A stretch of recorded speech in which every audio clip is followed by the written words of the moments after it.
मित्रों, मैंने आपको बताया पूरी कथा के विषय में। कथा यह चल रही है ऋषभदेव के पुत्र महाराज भरत की। महाराज भरत, जिनके नाम पे भारतवर्ष पड़ा, ये चक्रवर्ती सम्राट थे, भारत भूमि के राजा थे। ऋषभ जी के 9 पुत्र थे और उनका जम्बू द्वीप पे शासन था। उस भारतवर्ष में भरत जी का शासन था। भरत जी चक्रवर्ती सम्राट थे भारत के। वृद्धावस्था में अपने पुत्रों को राज्य दे करके वह वन को गए और वन उन्हें मृगा से प्रेम हो गया। तो जैसा आप चिंतन करोगे मित्रों, वैसी ही योनि प्राप्त होगी आपको।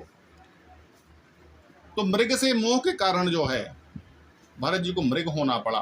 दूसरे जन्म में अपनी वो योग साधना भक्ति पूर्ति कर लिए थे। उन्हें प्रत्येक जन्मों का यथास्थ बना हुआ था। एक ब्राह्मण कुल में उत्पन्न हुए। मोह ने उन्हें न घेरे, इसलिए जो है वह किसी से वार्ता नहीं करते थे, मूढ़ पागलों की तरह रहा करते थे। पिताजी ने बहुत प्रयास किया उनका, भैया ये संभल जाएं, वो संभले नहीं। परिणाम क्या निकला भैया कि उनको छोड़ दिया गया।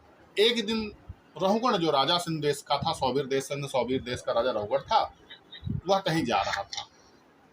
उसे जो है, किसकी आवाज़ आ रही है भाई? किसी की आवाज़ आ रही है, ठीक है? तो चंदन जरा माइक बंद करो भाई, ठीक है? तो होता क्या है कि रहुगण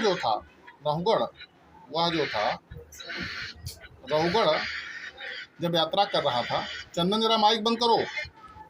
तो जब रहुगण यात्रा कर रहा था, एक कहार कम पड़ गया और कहारों ने वो पागल की तरह घूमते हुए महाराज भरत जी को, जड़ भरत जी को, वहां पर जो है जड़ भरत जी को, अरे भाई माइक बंद करो चंदन,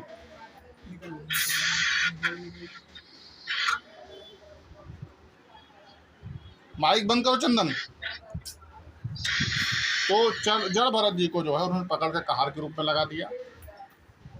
अब दूसरे के संगत में कोई दूसरा ना बिगड़ जाए, इसलिए रहो चलते हुए जब सवारी बिगड़ने लगी तो राजा ने रहुगण उनको दंड देने के लिए तिरस्कार पूर्व वचन जड़ भरत को कहे। जड़ भरत ने कहा, हे राजन, यह भार स्वरूप देह है। मैं तो देह को जड़ मानता हूं, मैं तो आत्मा में जीता हूं। मुझे आप क्या पीसोगे, क्या दंड दोगे? कौन किसका स्वामी, कौन किसका राजा? जब तक यह देह है तो अपने कर्मों के अनुसार कोई राजा बनता है, कोई स्वामी अपने आप को सेवक मानता है अपने कर्मों के अनुसार, प्रारब्ध के अनुसार। लेकिन क्या जीव जो तुम्हारे अंदर है वो राजा बनता है या वो सेवक बनता है जो जीव है? किसी का दासत्व तो स्वीकार कर सकता है। यह वचन सुनकर राजा रहुगण के जो है तत्व ज्ञादर्शी था, उसका ज्ञान खुल गया। वह तुरंत आकर देखा कि वह जनेऊधारी ब्राह्मण था। वह पैरों में लिपट गया और रोने लगा कि महाराज क्षमा कीजिए ब्राह्मणों के, मैं चक्रपाणी भगवान शिव शंकर के श्राप से भी नहीं डरता, लेकिन ब्राह्मणों के श्राप से उस डरता हूँ, क्योंकि इनका श्राप कुल का नाश कर देता है। वो लेट गया कि मैं आप तत्वदर्शी, आप कौन है जरा बताइए। अब जड़ भरत ने क्या कहा राजा से, आप लोग भी सुनिए इस कथा को आगे। तो मैं ज्ञानी होने पर पंडितों के समान ऊपर तर्क युक्त बात कर रहे हो, इसलिए श्रेष्ठ ज्ञानियों में तुम्हारी गणना नहीं हो सकती है।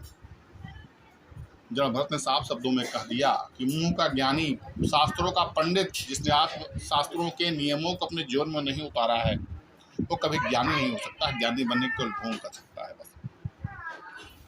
तत्व ज्ञानी पुरुष अविचार सिद्ध स्वामी सेवक आदि से व्यवहार तत्व के विचार के समय सत्य स्वरूप को स्वीकार नहीं करते।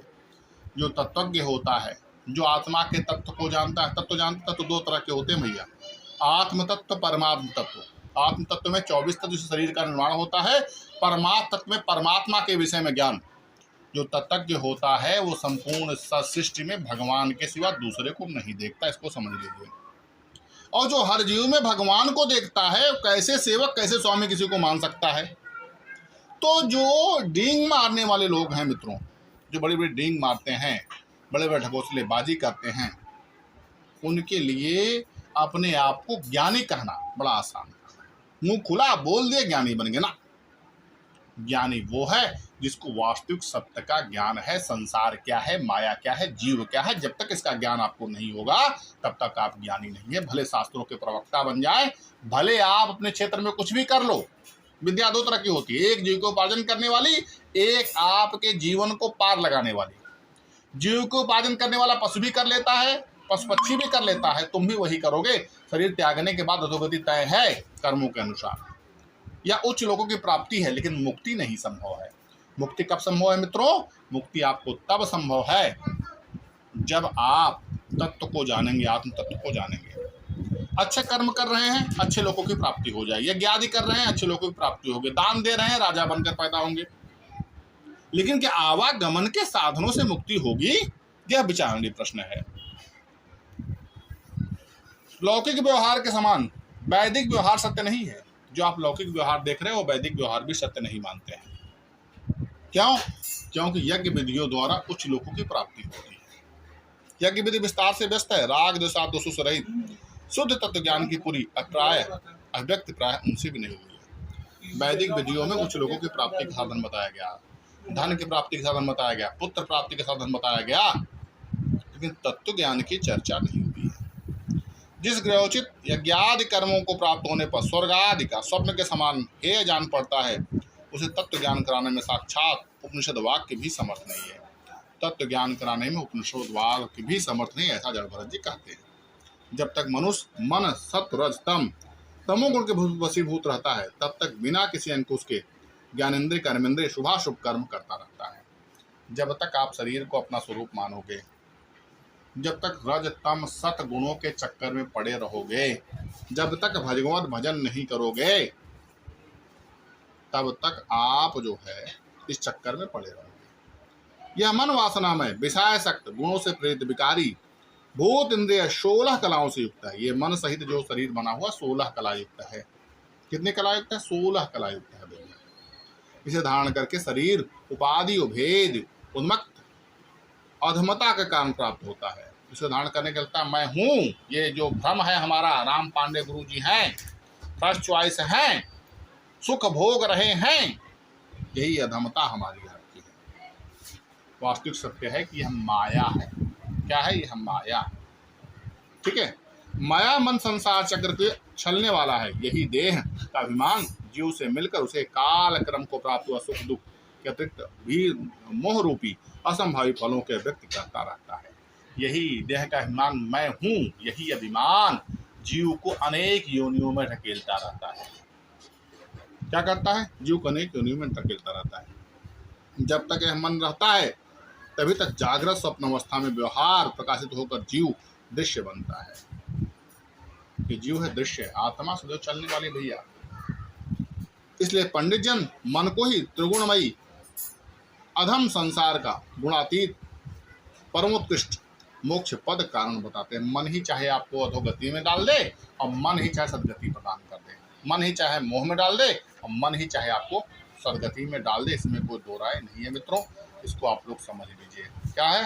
इसको भी आप लोग समझ लीजिए कि जब तक मन के चंगुल में पड़े रहोगे तब तक तुम्हारा उद्धार नहीं होने वाला है। इसको समझ लीजिए आप लोग। विषयासक्त मन जीव को संसार चक्र संकट में डाल देता है। जिसका मन विषयों में लगा है, पुत्र हो, स्त्री हो, सुख भोगूं, वैभव इकट्ठा करूं, धन इकट्ठा करूं, ये कर्म कर लूं, वो कर्म कर लूं, जिसने भगवत भजन छोड़कर इन कर्मों में जिसका जीवन लगा है भैया, वह कभी मोक्ष प्राप्त नहीं करेगा। वह संसार संकट में पड़ा रहेगा। इसमें दो राय नहीं है। जिस प्रकार जीसे से भीगी हुई बत्ती खाने वाले दीपक से धुएं वाली शिखा निकलती है, जब तक समाप्त हो जाती है तब तक वह अग्नि तत्व में लीन हो जाती है। इस प्रकार विषय और कर्मों में आसक्त हुआ मन तरह तरह के वृत्ति आश्रय लिए रहता है। इनसे मुक्त होने पर तत्व में लीन हो जाता है। जब इनसे मुक्त होता है तो तत्व में लीन हो जाता है। ये विद्वत 5 इंद्रियां, 5 कर्मेंद्रियां, 1 अहंकार, ये 11 मन की वृत्तियां हैं भैया। 5 कर्मेंद्रिय जो हाथ पाँव मुंह, 2 4, ये सब 5 कर्मेंद्रियां भैया। ठीक है, मन की वृत्तियां 5 कर्म, 5 तन्मात्र, 5 शरीर, 11 आधारभूत विषय कहे गए। 5 ज्ञानेंद्रिय जिनसे आप जानते हैं आँख, कान, नाक, मुंह, ये 5 कर्मेंद्रिय। 2 हाथ, इनसे जरिए जो है आप 5 कर्मेंद्रिय है जो। ठीक है भैया, इनके जरिए जो है आप मन की वृत्तियों को के विषय में जानते हैं। 5 तन्मात्र, इस शरीर के 11 आधारभूत विषय कहे गए। गंध, रूप, स्पर्श, रस, स्वाद, ये 5 ज्ञानेंद्रिय के विषय हैं। मल त्याग करना, संभोग करना, गमन करना, भाषण करना, लेना देना आदि व्यापार, ये 5 कर्मेंद्रिय है। क्या क्या है भैया? मल त्याग करना, संभोग करना, गमन करना, पैर से गमन करना, मुंह से भाषण करना और लेना देना, हाथ से लेना देना करते हैं। ये 5 कर्मेंद्रिय के विषय हैं। शरीर यह मेरा है, इस प्रकार को स्वीकार करना अहंकार का विषय है। मैं हूँ, ये मेरा शरीर है, मैं यही हूँ, यही अहंकार है। कुछ लोग अहंकार को मन की 12वीं वृत्ति भी कहते हैं। इसके आशय शरीर को 12वां विषय भी मानते हैं। कुछ लोग इसको अहंकार की वृत्ति भी कहते हैं। भैया कि मैं रूपी जब तक शरीर का अहंकार नहीं निकलेगा, जब तक तुम शरीर को अपना स्वरूप मानोगे मित्रों, तब तक आवागमन के साधनों में पड़े रहोगे। इसको समझ लीजिए। मन की 11 वृत्तियों में द्रव्य, विषय, आहा बड़ा अच्छा जलेबी मिल गया, स्वाद बड़ा अच्छा है, स्वभाव, असंस्कार, कर्म, काल द्वारा सैकड़ों हजारों करोड़ों भेदों में परिणित हो जाता है। यही विषय अनेकों काल संस्कार कर्म में परिणित हो जाता है। ये कर्म करूंगा तो वो सुख मिलेगा, ये कर्म करूंगा वो सुख मिलेगा। सुख सुख सुख विषय भोग के चक्कर में जीव भटकता रहता है, तत्व ज्ञान नहीं कर पाता है। किंतु सत्ता क्षेत्र का आत्मा सत्ता में ही है, स्वतः परस्पर मिलकर नहीं है। लेकिन जो आत्मा क्षेत्रज्ञ है, सर्वत्र एक ही आत्मा व्याप्त है, उसका ज्ञान जीव को नहीं हो पाता, क्योंकि जीव अहंकारमय सृष्टि को जीता है। मैं हूँ, यही चीज जो है प्रकृति से, ईश्वर से व्यक्ति को दूर करती है। प्रायः संसार बंधन में डालने वाली अबोधि कर्मों के प्रवृत्त रहता है। वो सोचता है कि भैया मैं कर्म कर लूंगा, मुझे सुख मिलेगा, इन स्वर्गलोक की प्राप्ति हो जाएगी। तो जो कर्म भी करता है वह कुछ पाने के लिए करता है, विषय युक्त करता है, इच्छा रखे करता है। जागृत स्वप्न अवस्था में प्रकट हो जाती है, सुषुप्त अवस्था में छिप जाता है। इन दोनों अवस्थाओं में क्षेत्रज्ञ विशुद्ध चिन्ह मात्र मन के वृत्तियों का साक्षी रूप देखता है। लेकिन जो विशुद्ध आत्मा है वह सब कुछ देखता रहता है, जीव की तरह फंसता नहीं, मन के जाल में फंसता नहीं।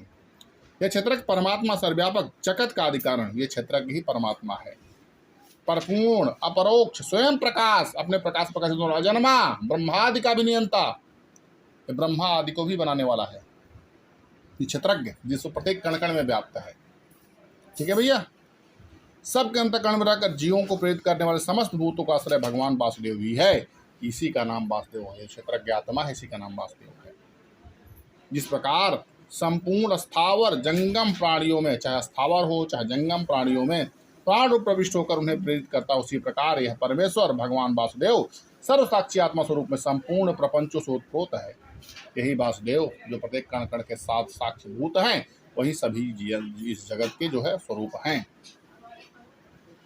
आसक्त प्रपंच में ओतप्रोत है। जब तक मनुष्य ज्ञानोदय द्वारा माया का तिरस्कार कर सवा शक्ति छोड़कर काम क्रोधा 6 शत्रुओं, काम क्रोध मद लोभ, ये जो 6 शत्रु हैं, इनको जीत के आत्म तत्व को नहीं जान लेता है, तब तक उपाधि मन रूपी संसार का दुख क्षेत्र नहीं समझता है। तब तक इस लोक में भटकता रहता है। जब तक वह मन को अपनी आत्मा से अलग नहीं समझता है, जब तक शरीर से इस आत्मा को अलग नहीं समझता है मित्रों, तब तक वह भटकता रहता है। इसमें कोई हो रहा है। ठीक है, इसको भी आप लोग समझ लीजिएगा। यह मन तुम्हारा बड़ा बलवान शत्रु है, इसकी अपेक्षा इसकी शक्ति बढ़ जाएगी है। यह स्वयं सर्वथा मिथ्या है, तुम्हारे आस्वरूप को आच्छादित कर दिया है। इसलिए तुम सावधान होकर श्री गुरु हरि के चरणों में उपासना द्वारा अस्त्र से मार डालो। विषय रूपी मन को मार डालो, अपने मन को ही श्री हरि के चरणों में लगा दो। अगर मन तुम्हारा श्री हरि के चरणों में लग गया मित्रों, तो तुम्हारा उद्धार हो जाएगा। यह तुम्हारा मन विषयों में लग गया, तुम्हारा नाश हो जाएगा। इसमें कोई दो राय नहीं। नाश का मतलब अधोगति की प्राप्ति हो जाएगी। तो मन तुम्हारा है, अब नाश का मतलब है सोचिए भैया मेरा विनाश हो जाएगा ना। विनाश शब्द का अर्थ यहाँ पर है आत्मोत्थान और आत्मपतन। जो मनुष्य विषयों में लगा होकर के अपने मनुष्य तन को पाकर भगवत भक्ति नहीं करके विषयों में लगा है, वो आत्मनाश की तरफ बढ़ गया है, आत्मा के विनाश की ओर बढ़ गया है। उसे 84 लाख योनियों में, पशु योनियों में जाना तय है। तो जय श्री राम, राधे राधे, हर महादेव।